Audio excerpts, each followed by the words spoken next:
అందరికీ నమస్తే. అందరు మంచుకున్నారా? ఈశ్వరప్ప హోమియో క్లినిక్ సమర్పించు ధూమ్ధామ్ ముచ్చట. ఇక ముచ్చట్లు షురూ చేద్దాం. పాపం డ్రైవర్ శంకరన్న కాలం చేసిండు కదా, పానం అంతా కలుక్కుమంటుందోల్లా. నిజంగా ఆయన బలిమిటికి పానం తీసుకున్నారు అంటున్నారు, కానీ ఎందుకు తీసుకున్నాడు? మన సర్కారు చేయబట్టే కదా. ఆర్టీసీ వాళ్ళు సమ్మె చేస్తుంటే సర్కారు జిద్దుగా పోయింది, పోలీసులతోని కొట్టించింది, సమ్మెను ఫెయిల్ చేద్దామని చూసింది, ప్రైవేట్ వాళ్ళతోని బస్సులను నడిపిద్దామని చూసింది. ఇప్పటికి కూడా ఈ సమ్మె మీద కుట్ర చేస్తూనే ఉన్నదట సర్కారు. ఆగో ఏంది ఇది అసలు? అసలు ఇది పోలీసు రాజ్యమా, ప్రజాప్రభుత్వమా? అసలు మాట్లాడద్దా? తక్లీఫ్లుంటే చెప్పుకోవద్దా? రోడ్డు మీదకి రావద్దా? సమ్మెలు చేయవద్దా? మన రేవంత్ సర్కార్ ఆర్టీసీ సమ్మెను ఫెయిల్ చేద్దామని మస్తు ఉపాయాలు చేసే కదా. ప్రైవేట్ వాళ్ళతోని బస్సులు నడిపించి టెంపరవరీ డ్రైవర్లను, కండక్టర్లను తీసుకుందామని చూసింది. కార్మికుల సమ్మె చేస్తుంటే పోలీసులతోని కొట్టించింది. ఇదంతా కండ్లారా చూసి నరసంపేట డిపో ఆర్టీసీ డ్రైవర్ శంకరన్న పెట్రోల్ పోసుకున్నాడు, జీవిడ్చిండు. ఆఖరి కార్యం అప్పుడు కూడా పోలీసులు ఓవర్ యాక్షన్ చేసిరోలా. నరసంపేట డిపోకు పోనీయనే ఓనియలే. శంకరన్నకు నివాళులు ఇచ్చి ఆయన కుటుంబానికి ధైర్యం చెప్పేందుకు పోతున్న బీఆర్ఎస్ లీడర్లను అక్కడికక్కడే అరెస్టు చేసిరు. కార్మికులు అటు దిక్కుపోకుండా అడ్డం పడ్డారు.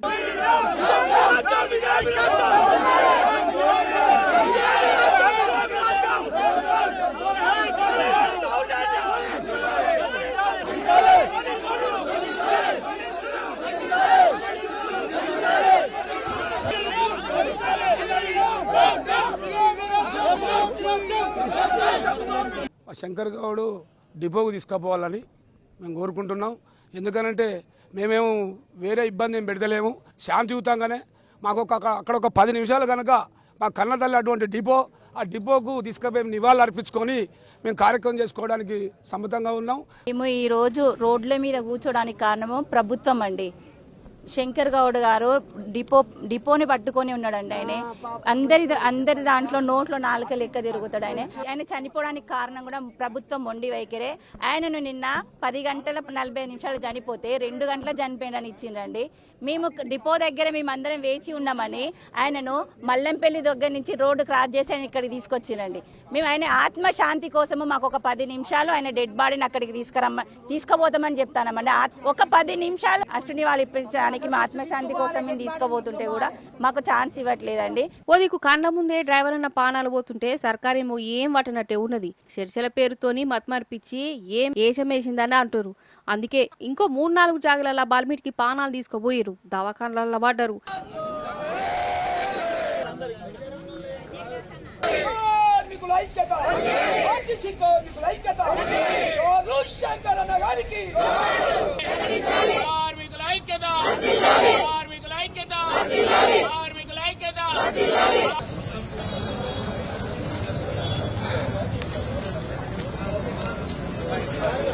అసలు రేవంత్ సర్కార్ ఓట్లకు ముందు చెప్పినే కదా ఈ ఆర్టీసీ వాళ్ళు అడుగుతారు, మాట మీద నిలబడమంటారు.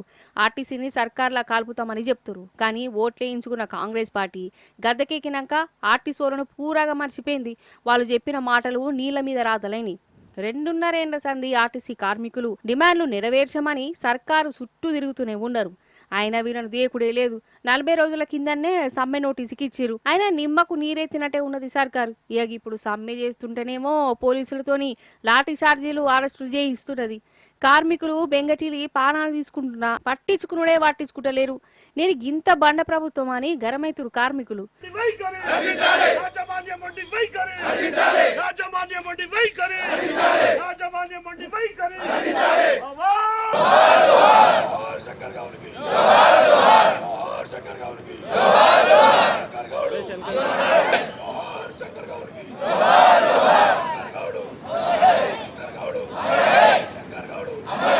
మాకు ఎన్నికల మేనిఫెస్టోలో మాకు ప్రభుత్వంలో విలీనం చేస్తారని మాటిచ్చాడు, మా యూనియన్లు తీసుకొస్తారని మాటిచ్చాడు, పీఆర్సీలు చేస్తామని మాటిచ్చాడు. మేము ఇంకా వేరే ఏవి అడుగుతున్నాం. మాకు అనేక సమస్యలు ఉన్నాయి. ఈ ముఖ్యమంత్రి వచ్చినాక కూడా మమ్మల్ని ఏమీ పట్టించుకోవడం లేదు. మా పట్ల అనేక అన్యాయాలు జరుగుతున్నాయి. మా పై అధికారులు మమ్మల్ని వేధిస్తున్నారు. హెవీ డ్యూటీలు చేస్తున్నాము, ఓటీ డ్యూటీలు చేస్తున్నాము, ఉన్న ఎక్స్ట్రా కిలోమీటర్లు దింపుతున్నారు. ఖాళీ అయిన ప్లేస్లలో మమ్మల్ని నింపడం లేదు. అట్లానే మళ్ళీ అదే పనిని మాతోటే మళ్ళీ ఎక్కువ అవర్స్ పెంచి, డ్యూటీ అవర్స్ పెంచి ఓటీలు చేపిస్తున్నారు. లీవులు లేవు, ఏం లేవు. ముఖ్యమంత్రి రేవంత్ రెడ్డి గారు ఎన్నికల మేనిఫెస్టోలో భాగంగా నేను రాగానే మిమ్మల్ని ఆర్టీసీలో ప్రభుత్వంలో విలీనం చేస్తా. మీరు ఒక ఉద్యమకారుడు, నేను ఒక విద్యార్థి దశ నుంచి వచ్చినా నేను ఒక ఉద్యమకారుని అని చెప్పుకుంటావే, నీ ఉద్యమకారుని గొప్పతనం ఇదేనా? ఈ రోజు నిన్నటి రోజు కూడా నేను ఎక్కడ కూడా నేను టెంట్ పీకించలే, ఈ ఉద్యమాలు చేసుకోమన్నా అని మాట్లాడుతూ ఉన్నాడు.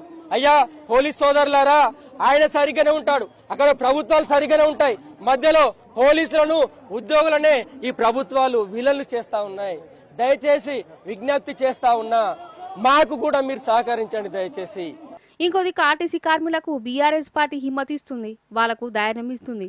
బలిదానాలు చేసుకోవద్దని అందరం కలిసి డిమాండ్లు నెరవేర్చుకుందామని కార్మికులకు పిలుపునిచ్చింది.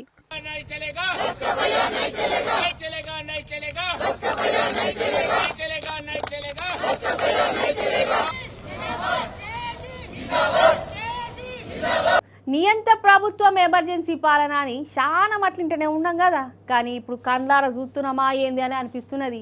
ఎమర్జెన్సీ పాలన అంటే మన రాష్ట్రంలో ఇప్పుడు కాంగ్రెస్ చేసే పాలన అన్నట్టే కొడుతున్నది. గట్లనే అంటున్నారు మరి. అరే మాట్లాడ పాపం అన్నట్టే ఉన్నది కదా. తప్పు చేస్తే తప్పు అని చెప్పుడు కూడా పెద్ద కోసనే ఉన్నది.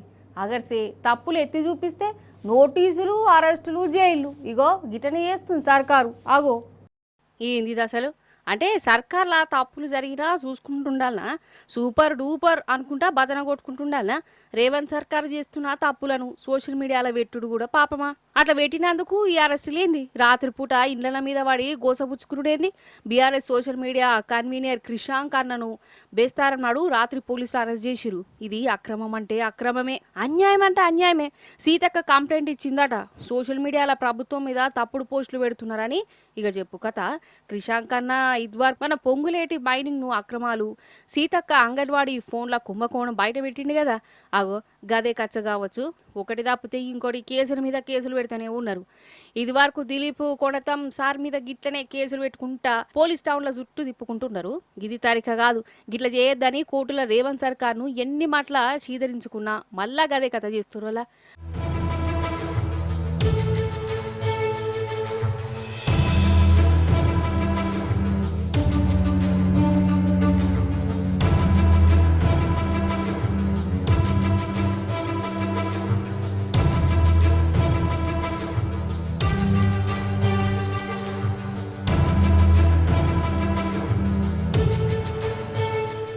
అరే అసలు మన రేవంత్ సార్ ఎన్ని తప్పులు చేస్తుందో, ఎంతమందిని ఎట్లా గోసబుచ్చుకుంటుందో సోషల్ మీడియాతోనే జనాలకు బాగా ఎరికైంది.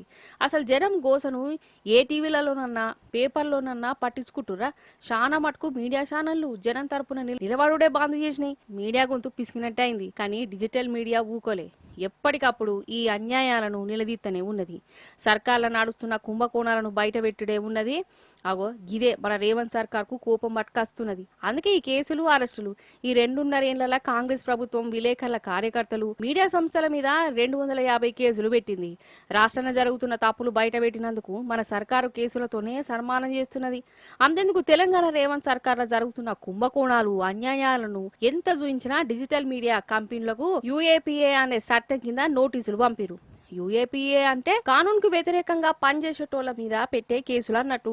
అంటే ఉగ్రవాదులు, దేశద్రోహుల మీద పెడతారు గా చట్టం కింద. మన తెలంగాణ మీడియాకు నోటీసులు ఇచ్చుడు ఏంది అసలు? అసలు మన కాడ ఉన్నది ఏ రాజ్యం, ఏ ప్రభుత్వం? ఇది అత్యంత క్రూరమైన the draconian unlawful activities prevention act 1967 మరియు అమెండ్మెంట్ 2008 యాక్ట్. అంటే ఏందయ్యా అంటే యాంటీ టెర్రర్ లా అని ఇండియాలో ఏదైతే ఉన్నదో, ఆనాడు మేము చిన్నగా ఉన్నప్పుడు టాడా ఉండే, దాని తర్వాత పోటా వచ్చింది. ఇప్పుడు మన తరానికి UAPA unlawful activities prevention act. అలాంటి ఒక చట్టాన్ని, టెర్రరిస్టుల మీద మాత్రమే ప్రయోగించే చట్టాన్ని ఈరోజు జర్నలిస్టుల మీద ప్రయోగించాలనే కుట్ర తెలంగాణలో రేవంత్ రెడ్డి గారు చేస్తున్నారు. నిజానికి తెలుగు స్క్రైబ్ అనే న్యూస్లెట్ కన్నా ముందరే ఈ రేవంత్ రెడ్డి గారు ముఖ్యమంత్రి, హోంమంత్రిత్వ శాఖ తన దగ్గరే పెట్టుకొని, మరోవైపు పొంగులేటి శ్రీనివాసరెడ్డి సమాచార పౌర సంబంధాల శాఖ తన దగ్గరే పెట్టుకొని, వీళ్ళు దాదాపుగా జర్నలిస్టుల మీద, సోషల్ మీడియా యాక్టివిస్టుల మీద 250 క్రిమినల్ కేసులు పెట్టిండ్రు. ఇప్పుడు దేశం మొత్తంలో విలేకరుల సంఘాలు ఈ రేవంత్ సర్కార్ మీద గరమైతున్నాయి. విలేకరుల మీద, డిజిటల్ మీడియా మీద కేసులు పెట్టి బెదరగొడితే ఊకునేదే లేదని గట్టిగా మందలించినాయి. ఇగో ఇదొల్లా మన కాడ నడుస్తున్న ప్రజాపాలన. ఇప్పుడు మనం కలకత్తా దిక్కు పోదాం. ఆడ హుగ్లీ నది ఉన్నది కదా, హుగ్లీ నది. ఆ నది కాడికే పోవాలి. ఎందుకు? చేపలు చూసేటందుకు అయ్యింది అనేరు. చేపలు కాదు, మన మోడీ సార్ చూసేటందుకు పోవాలి. సారు నదిలో అట్లా విహారయాత్ర చేసిన వల్ల పారి ఆ యాత్రను మనం కూడా నజరేద్దాం. ఆహా అగో మన మోడీ సార్ వారి బోటు షికారు, కండ్లకు అద్దాలు, చేతుల కెమెరా పట్టుకొని హుగ్లీ నదిలా యాత్ర చేస్తుండు. అగో నది నడి మధ్యలో ఉండి కల్కత్తా పట్టణాన్ని, హౌరా బ్రిడ్జ్ అందాన్ని కెమెరాల ఫోటోలు తీసుకుంటా మురిసిపోతుండు కదా.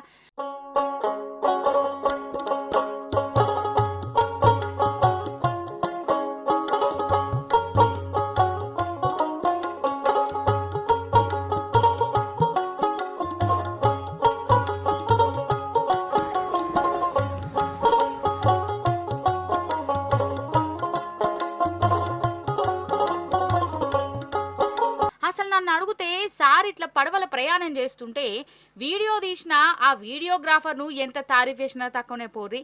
అసలు ఏమన్నా తీసిండు అనొల్ల, మోడీ సార్కు తగ్గట్టే తీసిండు కదా. ఇక సారును వీడియోగ్రాఫర్ వీడియోలు తీస్తుంటే సారేమో నదిని ఫోటోలు కొట్టిండు.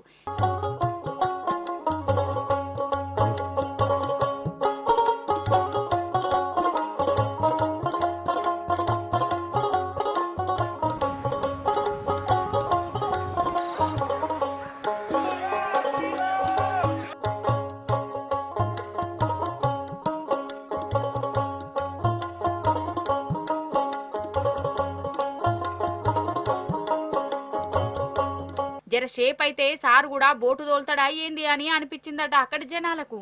కానీ సారు ఆ ఛాన్స్ తీసుకోలే. దేశాన్నే నడిపిస్తున్నా గీ పడవెందుకుతి ఇప్పుడు దోలుడు అనుకున్నాడు కావచ్చు. ఇక అటెన్క ఆన్నే ఉన్న జనాలను కలుసుకొని హుగ్లీ నది మంచుకున్నది, బోటు ప్రయాణం ఇంకా మంచుకున్నదని చెప్పుకుంటూ సంబరపడ్డాడు. కానీ ఏ మాట కా మాటేనుల్లా సార్కు కావలు కాసేటోళ్ళు లైఫ్ జాకెట్లు తొడుక్కున్నారు. కానీ సార్ మాత్రం వాడి తెరువుకు పోలే. నాకేమైతుంది అనుకున్నాడు కావచ్చు. అంటే సెక్యూరిటీల కంటే కూడా సారే చాలా ధైర్యవంతుడు పో.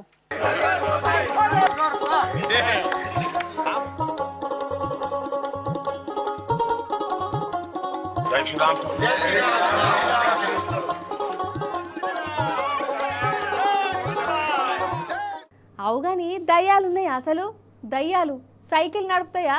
అగో గా గుజరాత్లో ఒక తలకాయలేని దయ్యం ప్యాంట్ వేసుకొని మరి సైకిల్ నడుపుతుందట. కాదు, అరే సినిమా కాదు, నిజంగానే ఖాళీ కాలున్న దయ్యం సైకిల్ తొక్కుకుంటూ పోతుందట. మరి అదేం దయ్యం?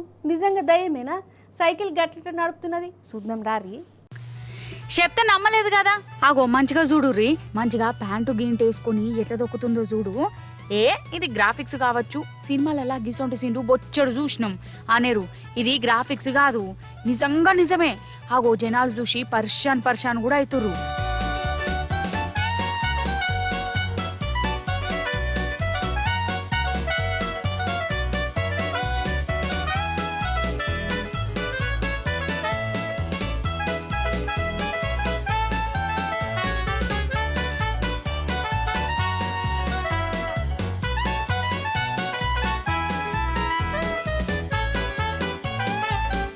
అయితే ఇది ఏఐ సైకిలు. ఈ శివం అనే 19 ఏళ్ల పిల్లగాడు దీన్ని తయారు చేసిండు. ఇంజనీరింగ్ చదువుతుండట. అందరి లెక్క కాలేజ్కి పోయినామా, బుక్కులు పట్టినామా అన్నట్టు ఉండోడికి పిల్లగాడు. ఏదో ఒకటి కనిపెట్టాలనుకుంటా తాపకోపారి ఏమేమో పనులు చేస్తా అంటాడు. ఇప్పుడు గిట్లా మనిషితోని అవసరం లేని సైకిల్ తయారు చేసిండు. ఆగో ఎంత మంచిగా పోతుందో చూడు. మరి మెదడే లేదాయే, చేతులే లేవాయే, బ్రేకులు ఎట్లా ఎత్తది, ఎట్లా మలుపుకుంటది, స్టాండ్ ఎట్లా ఎత్తది అని అనిపించచ్చు. అయితే ఈ పనులన్నీ దానికదే చేసుకునేటట్టు సెన్సార్లు అవి పెట్టిండు. ఆ సెన్సార్లు ఎవరన్నా మనిషి అడ్డం వచ్చినా ఈ సైకిలే పక్కకు పోతుందట. తొవ్వ ఎటు చూయిస్తే గట్టు ఉరుకుతుంది. ఆగాలని అనుకుంటే ఆగుతుంది. ఇక ఫోన్లలో కూడా దాని రిమోట్ కంట్రోల్ లెక్క ఎట్లా పడితే గట్ల నడపచ్చా అంటుండు. అనుడేంది సూరత్ల జనాలకు చూయించుండు కూడా. ఇక జనాలు దీన్ని దయ్యం సైకిల్ అని పేరు కూడా పెట్టిర్రు.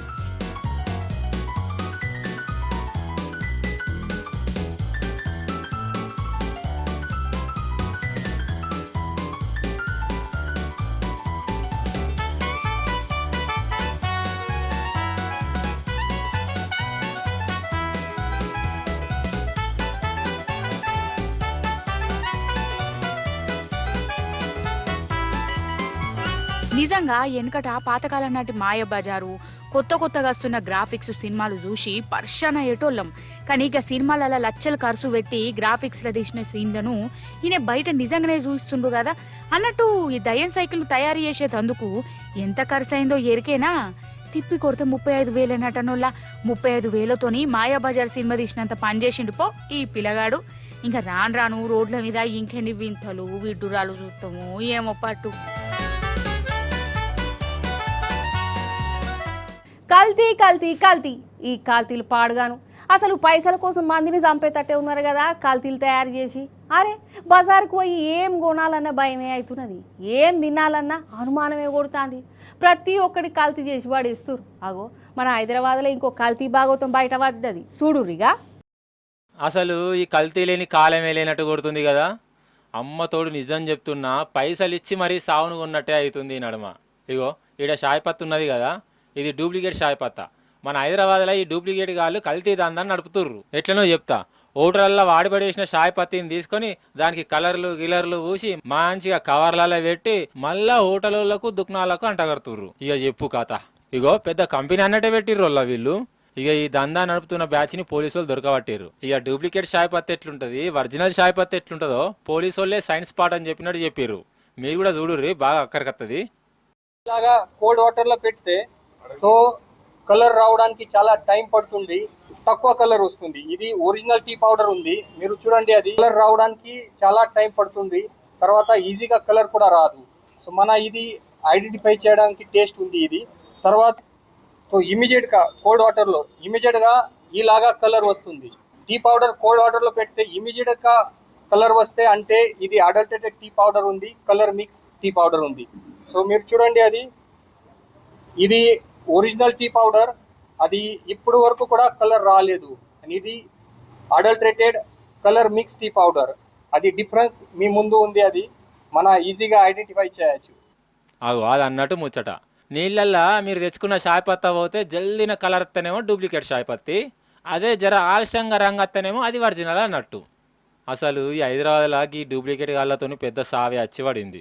ఏ చూసినా డూప్లికేట్ లేపో, కల్తీ నూనెలు, కల్తీ పాలు, కల్తీ అల్లం, కల్తీ బియ్యం, కల్తీ నువ్వులు, అంతా కల్తీ కల్తీ కల్తీ. మనుషులే కల్తీ అయిపోయిర్రు.